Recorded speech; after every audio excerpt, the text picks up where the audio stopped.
Hey guys, so today we're going to talk about palming scissors, and what we mean by palming scissors is basically holding scissors when you're not cutting with them, and that's about it.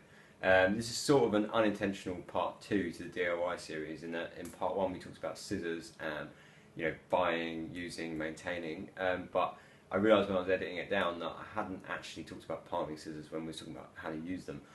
So figure that's what we're going to do today, but because palming scissors is such a small subject, I figured we'd kind of use this as a sort of way to introduce the comb at the same time. It's all kind of along the same sort of lines, so it kind of works out anyway.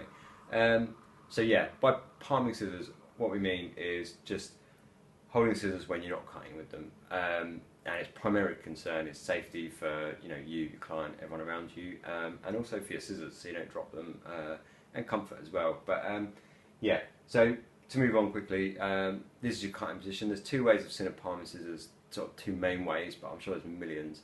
But the two main ways I see most of the time, the way people palm, is they either drop it down into between their thumb and their finger in that kind of corner there, and then close their hand over it, and that holds the scissor.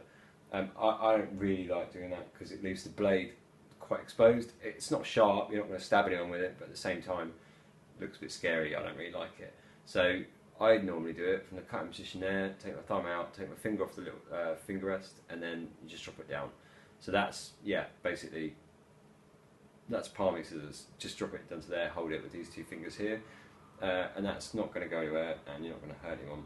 Now, also it frees up these two fingers and this thumb to hold your comb, because you need to think of your comb and your scissors as one entity, really.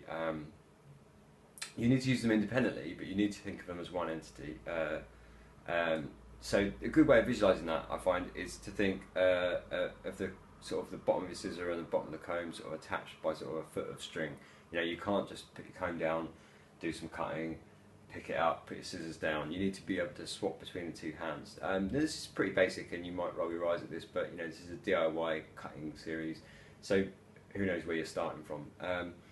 So to sort of run you through the steps that you need to do, start off with the scissors palmed, and then sort of pass your comb over, use it, and then when you finish, put it back. I've got this lovely lady here who hasn't got much hair left, unfortunately, but enough to sort of show you what we mean by sort of like using the two tools independently but as if they're connected. So yeah, to start, you sort of take your section. Now I'm not going to get too in detail about section and things like that. That will come with the sort of cutting videos, which we're going to do next. For the purpose of this, yeah, just take a section, you grab the piece of hair that you want to cut. So once you've got that, you've got your hair you need to cut in between your fingers. Now you can pass your comb over, hold it between your thumb and your hand, and then that frees up this hand then to make the cut. So you make your cut, palm your scissors, grab your comb, and then you can sort of move on, and that's nice and quick. You can move on straight away to the next section, and that sort of movement needs to come natural. You need to sort of be able to do that naturally, and that will come naturally.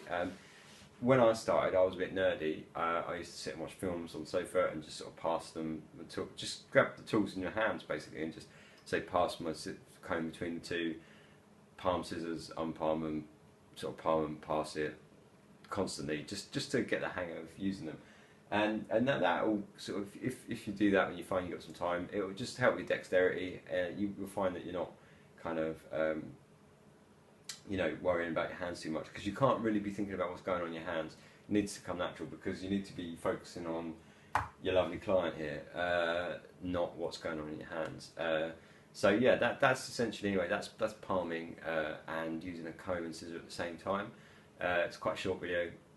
Hopefully next one now we actually will move on to sort of start doing some sort of DIY cutting at home, and yeah. So hope you come back for that, and hopefully that'll be a little bit more interesting. But yeah, cheers for watching.